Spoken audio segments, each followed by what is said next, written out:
فرشتیاں دی اور کوئی ڈیوٹی نہیں. ان اللہ و ملائکتہ یصلون علی النبی.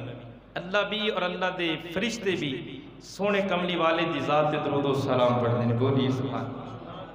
آئیے درود و سلام پڑھنے والے خوش نصیب جنہ دے اوقات سونے نبی دی ذات درود و سلام پڑھ دیاں گزر دیں. اس سے واسطے صوفیاء کرام فرما دیں جدو رات عشاء دی نماز پڑھ لو عشاء دی نماز دے بعد آپ فرما دیں باوضو کے بیٹھے ہو اپنے دل دا برتن مدینہ پاک پل کر لو تے سونے نبی دی ذات درود و سلام پڑھ دے جاؤ. فرمایا جتنی کثرت نال سونے نبی تے درود و سلام پڑھ دے جاؤ گے انہاں سینے مصطفیٰ دا فیضان ملدا جائے گا.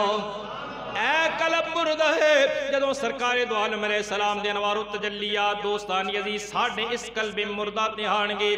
میرا ایمان انج کہندہ ہے جدو سونے نبی دے علم نشرہ سینے دا فیض انہ قلب مردہ تے آئے گا. ان نکمے تے بیکار دل جڑے اٹھ گئے دنیا دی محبت دے نال جڑے اٹھ گئے پیسے دی محبت دے نال پرا گندہ ہو گئے. دوستانی عزیز جدو فیضان اکس مصطفیٰ آئے گا جدو سید کائنات دے مبارک سینے دا فیضان جلوہ گر ہوئے گا. ایسا ساڑھے قلب جڑے بالکل بیکار نے دنیا دی محبت دے اندر گندے ہو گئے جدو سرکار دا قلب حتر کرم فرمائے گا اے سینہ بھی مدینہ بندا جائے گا.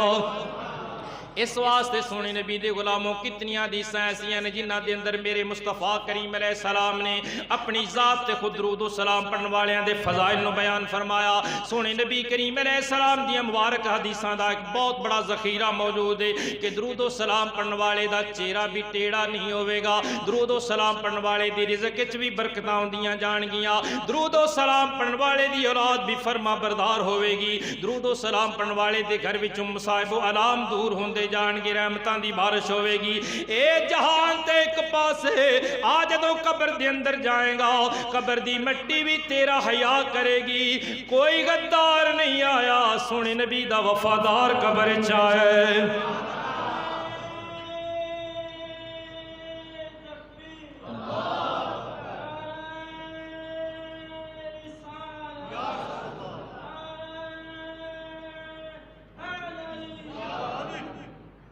حش قبر میں لہرائیں گے تا حشر چشم نور کے.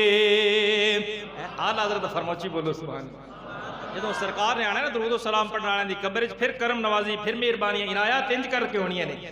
قبر میں لہرائیں گے تا حشر چشم نور کے.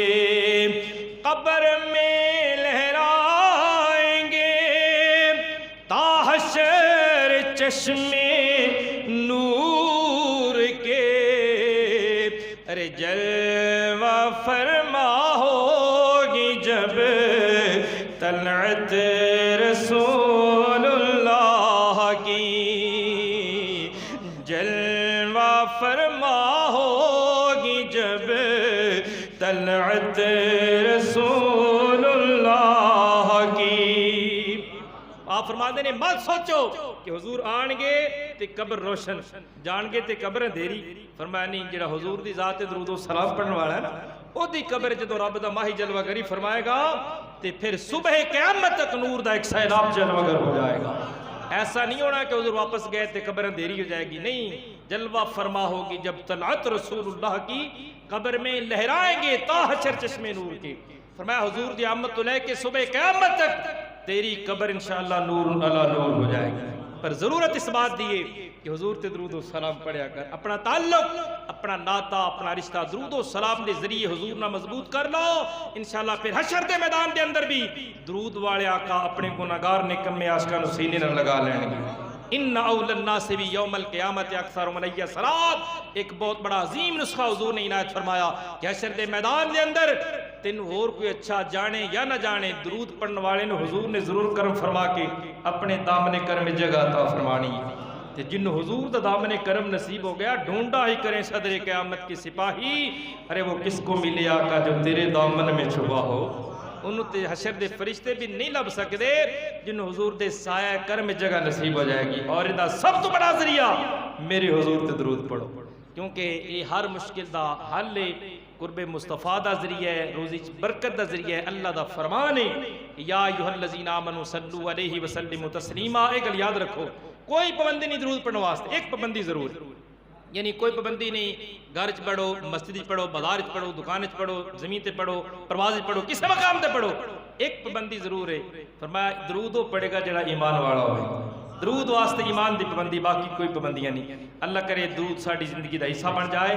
درود پڑھیے، عاشق فرما دینے ثواب ملتا ہے، سلام پڑھو تو جواب ملتا ہے۔ اللہ عمل دی توفیق نصیب فرمائے، آمین۔